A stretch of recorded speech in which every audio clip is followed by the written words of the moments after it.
I was going through the process of what I was saying, transitioning, because it's been built into my vocabulary. I went to my coach and I said, hey, as I'm transitioning out of this role and trying to go more into all of the professional stuff that I'm doing, he just stopped me right there. And he said, you're not transitioning, you're expanding.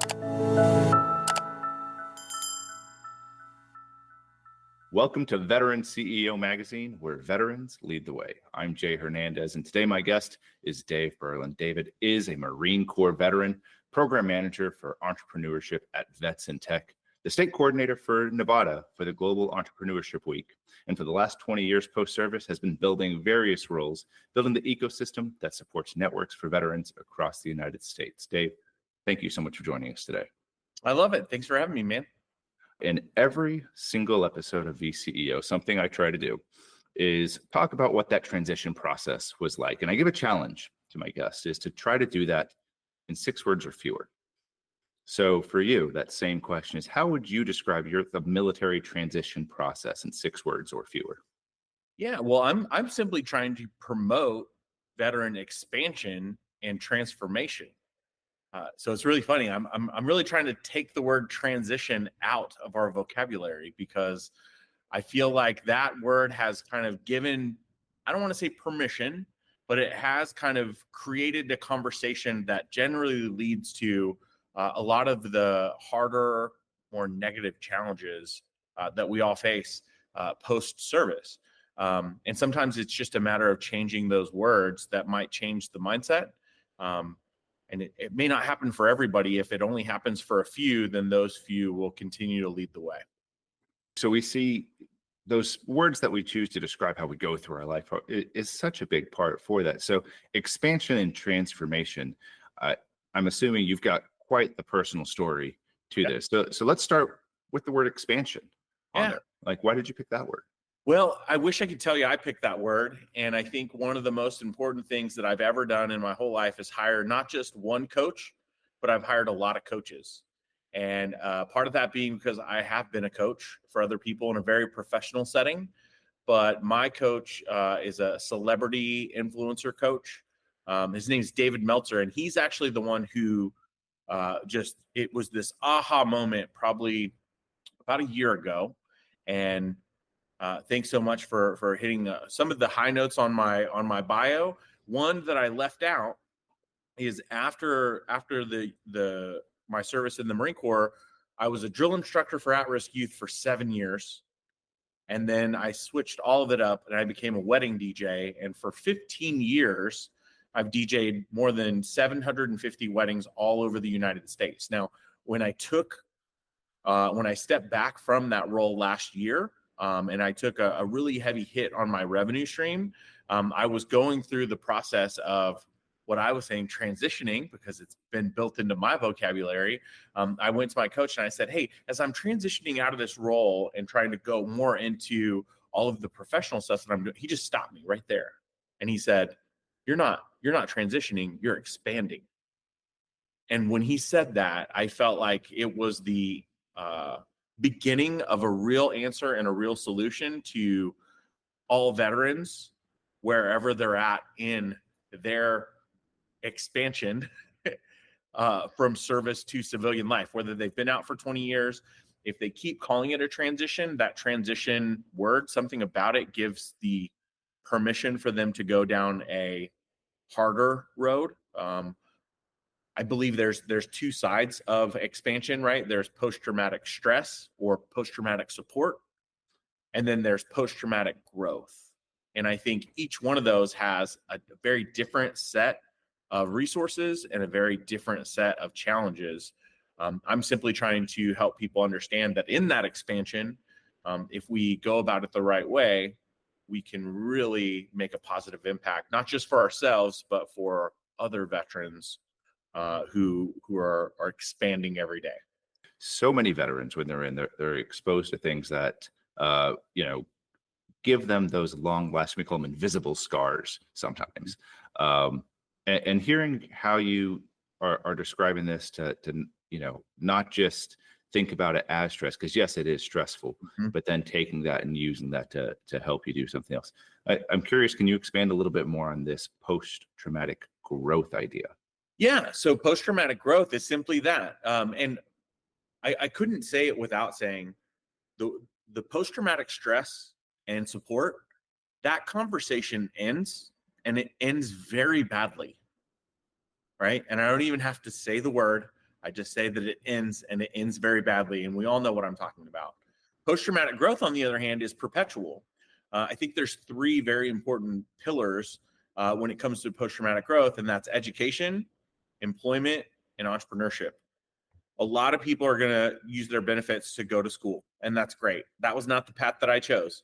Employment is definitely one that's there. There's so many organizations, and a lot of the people that you've interviewed work for some incredible organizations that have some type of a veteran inclusion program or a military partnership hiring program or something to that effect. I think it's always funny because in a lot of the corporate trainings or keynotes that I've done, how many people here hire veterans, and all the hands go up. And I'm like, yeah, no one's going to say we do not hire veterans, but there's not always a real clear plan. So a lot of the programs that I've worked with in the past kind of help people create that veteran inclusion program. The final one is entrepreneurship, and that's my favorite because I've been completely obsessed with seeing ideas come to life. So I've worked for several organizations, and I can continue to support a lot of organizations that do have entrepreneurship as a focus, because for that, that's not for the faint of heart, right? The people that are in entrepreneurship, they're in it for the long haul. They're reading books in the morning. They're reading books at night. They're falling asleep to podcasts. They're hosting podcasts. They're doing all the things so they can continue to build their brand, build their business, build their network. And for that, I don't want to say that it can't be hard. It absolutely does get hard. But a lot of times I've seen that those people are a lot more successful in their expansion because they don't stop.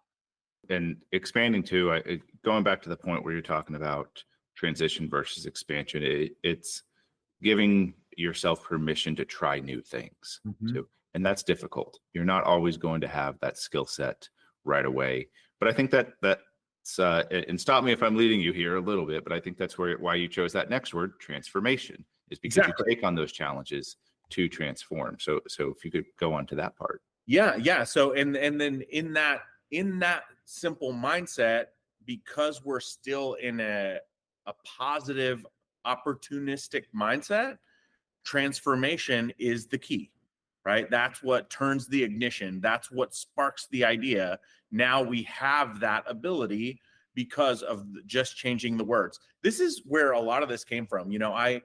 I'm really grateful to say that my very first public talk that I ever did was a TEDx talk. And it's funny because this was in 2014, which was a decade ago. I just celebrated 10 years that I did my first public talk. And back then it was pretty hard to find a TEDx stage. I'm not saying, there's a lot of people out there, but there's a lot of people that have curated their own talks and experiences because it is a very powerful way to get your message to the world.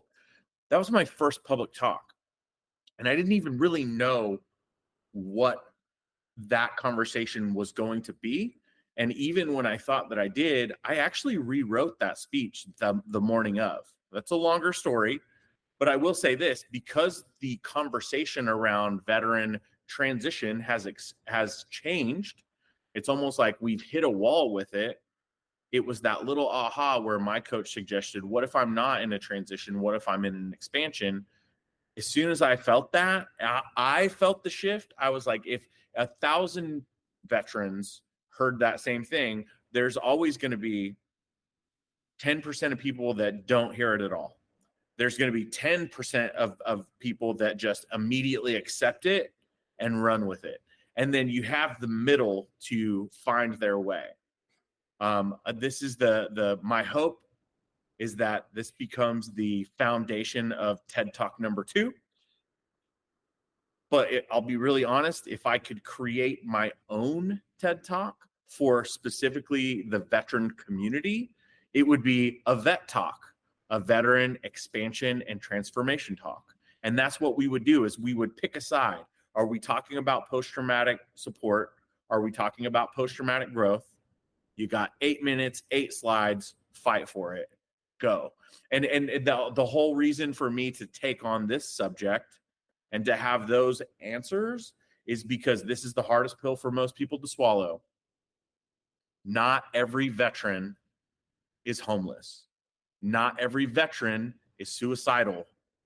Not every veteran needs a job. And the hardest part that just doesn't compute, not every veteran has been to combat.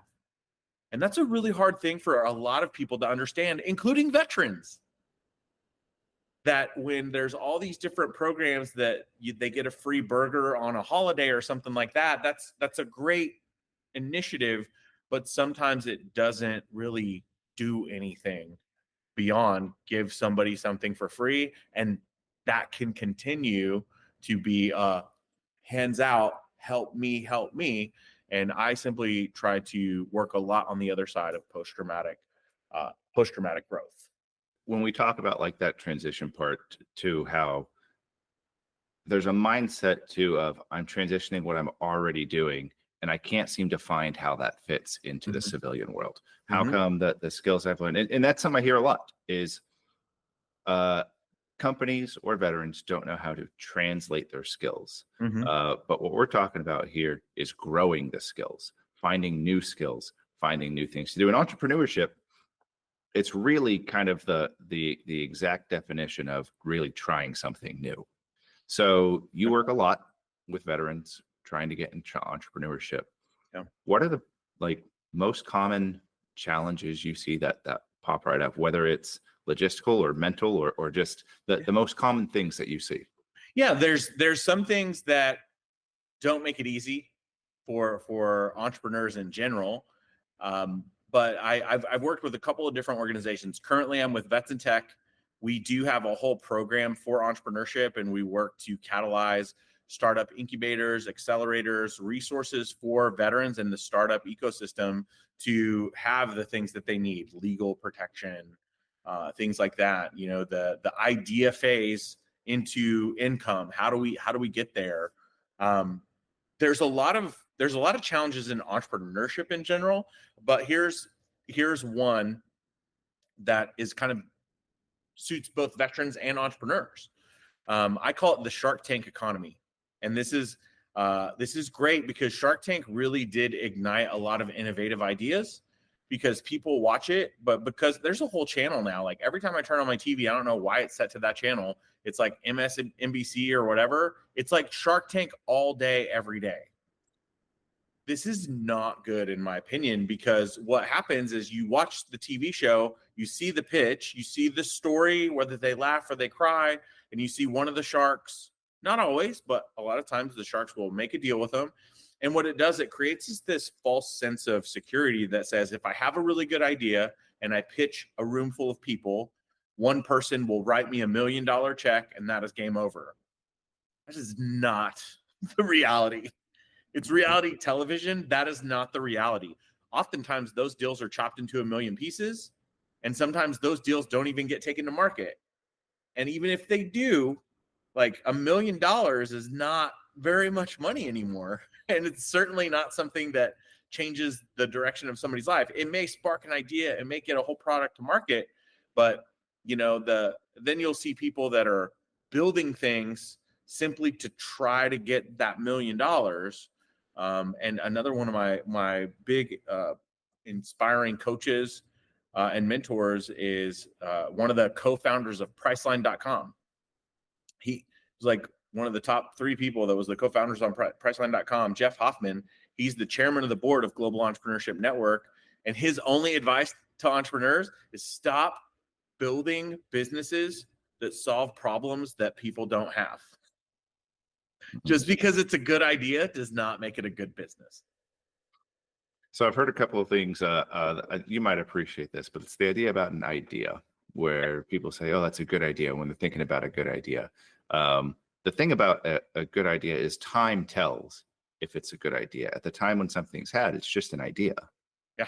And then the actions that you take later on will dictate whether or not it was in fact a good idea, or maybe it turned out to be a bad idea. Yeah. But that's okay, it's okay for things to not work out sometimes. It's something that we hear. Yeah. I failed. I failed a lot. You get used to failure. Sometimes those ideas that we were really passionate about, that were good ideas, turn out to be bad ideas, or that we think were good ideas, turn out to be bad ideas.